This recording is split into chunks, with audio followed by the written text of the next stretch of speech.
Hey all, sorry if you caught my previous live. I'm doing this again, so it's take two. So let's start again. If you don't know me, I am a sustainability expert and mentor. I help professionals and entrepreneurs build their successful careers and their businesses in their sustainability niche. And today I really wanted to talk about resilient businesses. It's been the theme of my lives this week, just because I know how important it is, and also to talk more deeply about this topic, because there is so much more to it than what we understand, which is, our assets need to be resilient, our business operations need to be resilient, and have a good continuity plan in there, etc.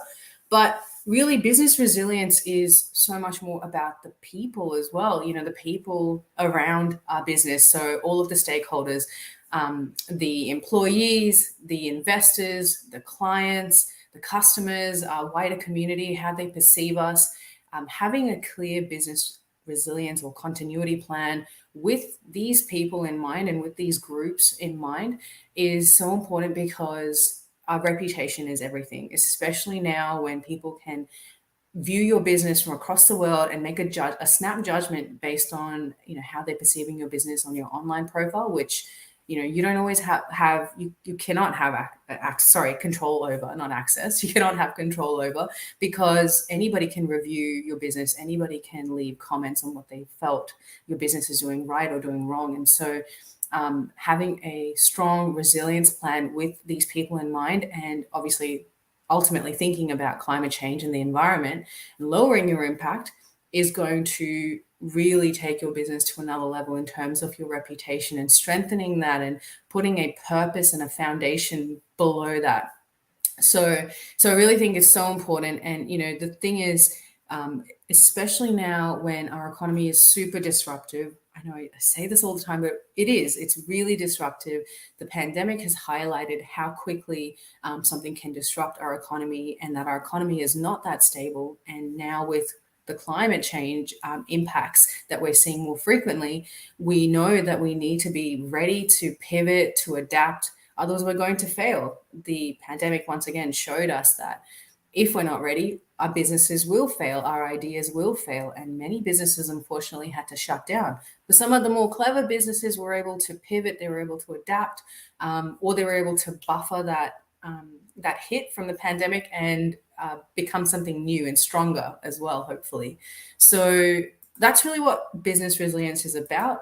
I mean, the ultimate focus is climate change and reducing our impact, but it really is about our people. And so where can your business start? Looking at these continuity plans, the resilience planning in your business. Well, the first thing is really looking at various climate scenario models. So there are plenty of resources out there.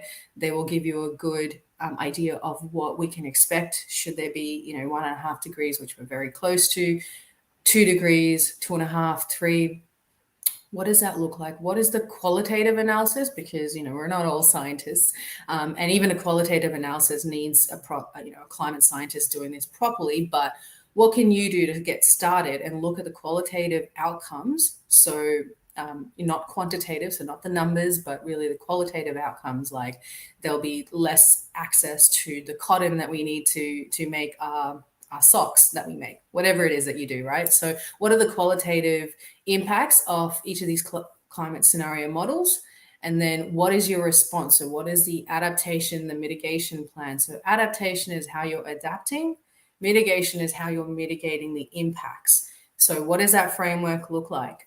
And 2, what are the opportunities? So how can you overcome this? And so I always say that when you're looking at opportunities analysis, it really needs to be hierarchical. So, for example, if you're going towards net zero, you wouldn't automatically go and put in solar on your roof. That is like a lazy option. So what you really want to be doing is looking at, how do I reduce, or how do I avoid? Always, how do I avoid first? How do I reduce? How do I minimize? Oh, sorry, that's the same word. Let's start again. How do I avoid? How do I reduce? How do I optimize? So improving efficiency and integrating systems. Then how do I substitute? And finally, offsetting. So that's just an example around energy, but of course, a hierarchy can be applied to various systems. And yeah, ultimately, I think it's so important to look at the resilience of your business. Hey, Thungam, thanks for saying hello, dropping in. Yeah, if you are obviously online, please say hello. And also let me know if you're watching the replay.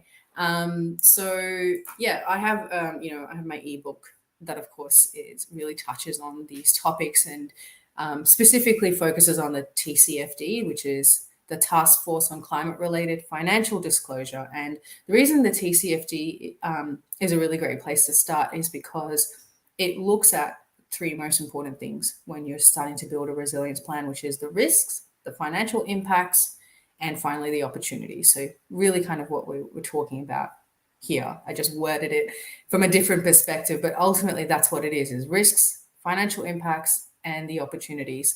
So how do we overcome all of this? And yeah, something super important to look at. Obviously, I will link the book in the comments. If you do get a chance to look at it, do let me know. I would love to know that it was, valuable and useful for you as well. But yeah, it's also interesting to know what kinds of businesses are applying this to their own work, and how does that resilience plan look like, because different industries are going to need different solutions. Anyway, so look, I hope it's valuable. I hope it's interesting for you and inspires you to take some change, take some steps.